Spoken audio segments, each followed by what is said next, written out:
This is the Antimatter Radio Show, where conspiracy meets science. Here's your host, Jeffrey Grupp.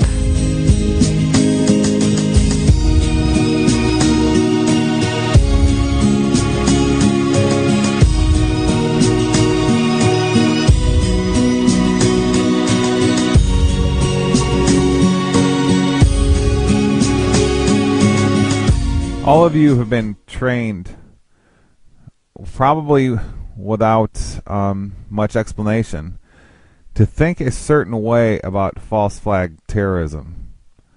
Now, I had a show earlier this year called False Flag World, which showed that basically the structure of a false flag terrorist attack comprises the entire world. It makes up our daily life. We're used to thinking of them as being special events. You know, every once in a while buildings fall down and it's blamed on someone who didn't really do it and so forth. But I showed in that show that actually the nature of our very existence consists of the basic structure and philosophy and psychology of the false flag attack. It's built into our movies, our mass media, our church messages, our education systems, and so forth. But let me get back to that show in a little while. And I want to just share something quite stunning about false flag attacks. I think it'll show you just how easy people can be fooled, myself included. I didn't figure this out till recently. But let's just get right to the point here. Let me just ask you something. Let me ask you something very, very clearly. What was the point of 9/11? What was it done for? Okay? Hit pause on this right now and see if you can come up with an answer for what it could possibly have been done for. And if you hit pause, you're coming back now, and you probably had things in your mind like, oh, it was to start a war in Afghanistan, it was to start a war in Iraq, and it was to pass the Patriot Act, and that's probably as far as you got. Maybe some of you thought the Military Commissions Act, the Patriot Act 2, and, you know, it was a way to change everybody's psychology and so forth. That's a little bit more of an advanced way of thinking about it, to change everybody's psychology, perhaps getting at one of the real reasons. But think about it for a second. Was 9/11 needed to invade Afghanistan? And some of you are saying, of course it was. And my response is, okay, really? Well, in 1990, I forgot which year it was, 91 or 92, we invaded Iraq. Can't even keep them straight. With George Bush Sr.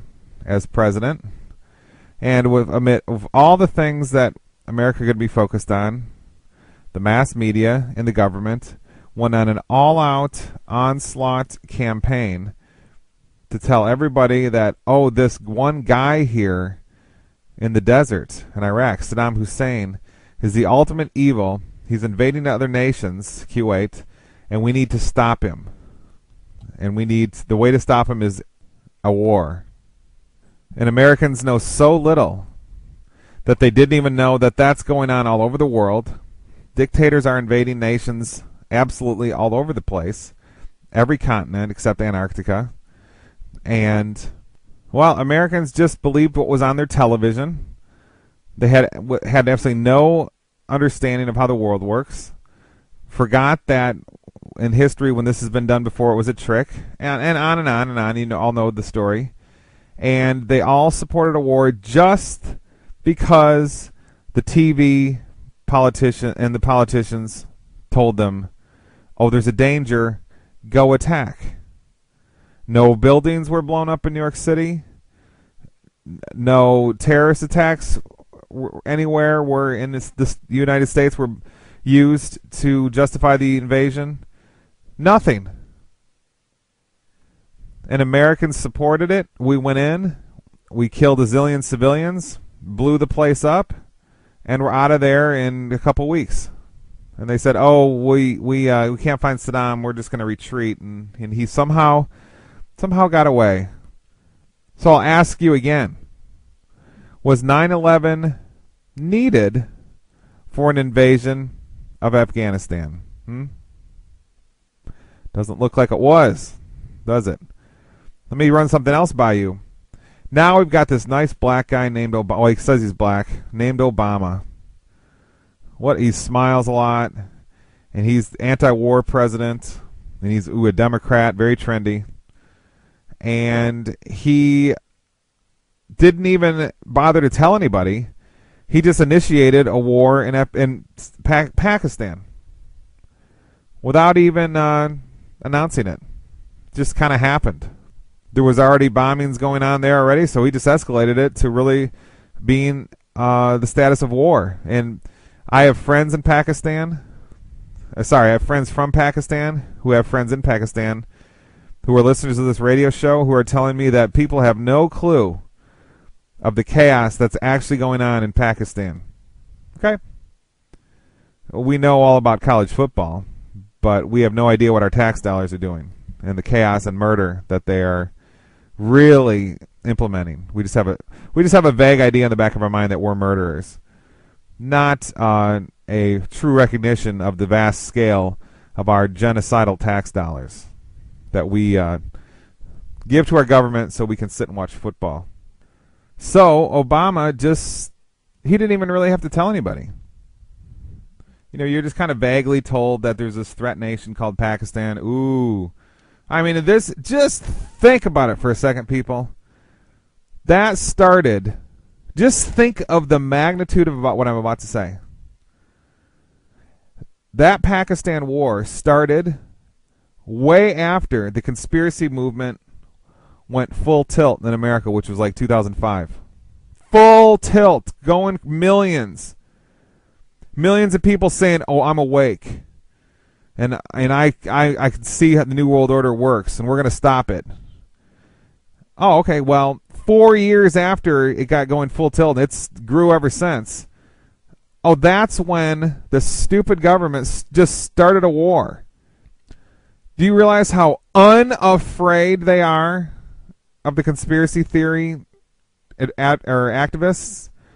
And add to that, this same stupid president is told everybody he's, the trendy Democrat who was against the Bush war machine, George Bush Jr. war machine.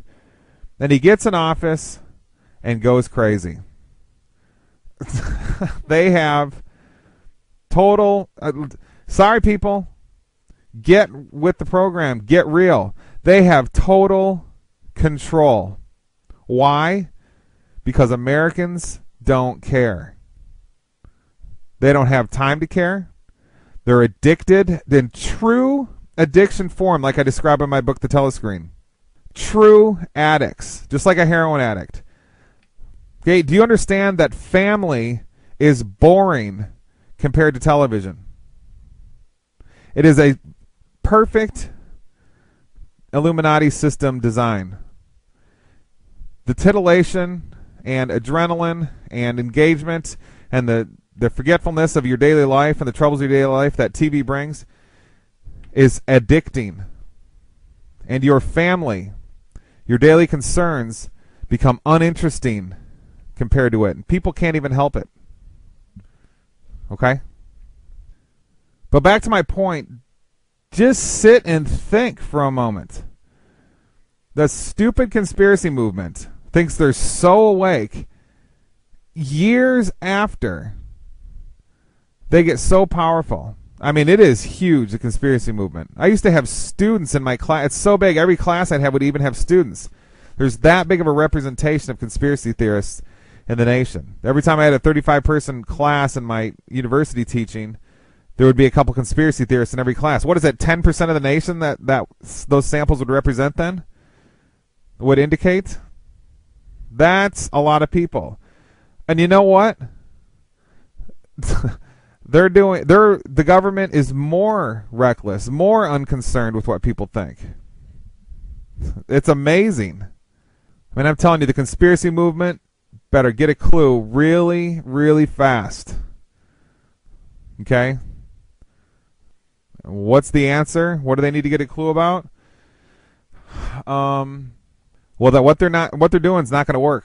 If you want to be a slave, then you're going to live in a system where the products that you use in your life you get from other people. You're dependent on a system. The second you're not, we're free. And who cares about a government? But as long as we're dependent on big corporations, we are not free. If we buy and sell from each other on a local level, we are free. That's what we need to get a clue about. And I hate to tell you, a lot of the prominent conspiracy theorists that I'm friends with even, they don't push that. They push the same garbage that doesn't work over and over and over. Let's take over Congress. Let's have protests. Oh, okay, yeah, that's done us a lot of good. They control the votes, all right? They control the information streams. Your protest doesn't matter. They just won't report on it. This isn't like Gandhi or Martin Luther King, okay, where, they would do something and the media would put their cameras on them. They just don't do it anymore. All right? Come on. We need to wake up. Yeah, all the conspiracy theorists who know 9/11's an inside job, I'm saying wake up. But back to my subject for today. So what then was the point of 9/11? Because they could have invaded any nation without a 9/11. Now we've kind of been told, 9/11 was for invading Afghanistan, Iraq, and implementing the Patriot Act. Okay, well, they were doing Patriot Act-like stuff in the 1930s, in the 1860s. All right, I was talking to Ed Walker last night about how FDR suspended the Constitution in 1933. Never been reinstated. And he's like, how do you know that? And we were just looking up information about it. And he's like, well, how do we really know that that's what happened? Because it's kind of vague, is there a law written somewhere that proves this? And I said, well, Ed, it doesn't really matter. Because let's use our eyes and look at what the government's actually doing, and they are acting exactly like there's no Constitution. So it looks like it's real. Who cares if FDR is suspended or not? They don't think it exists. That's how they act, as if there's no Constitution. And we sit here talking about our Constitution, and we make movies on it and stuff. Why doesn't somebody make a movie on how the Constitution doesn't exist? Hey, that's actually a pretty good idea. Somebody out there want to make that, and I'll promote it on my website. You'd be surprised how many DVDs you can sell when you got a super hot topic like that. That would be a hot selling DVD. Some title of it would be something like, I don't know, the Constitution doesn't exist, the people just think it does, or something like that. There's a lot of the conspiracy theory leaders in the movement are very excited about saying, yeah, the Constitution, the Constitution, the Constitution, and then a lot of the conspiracy theorists go along with it.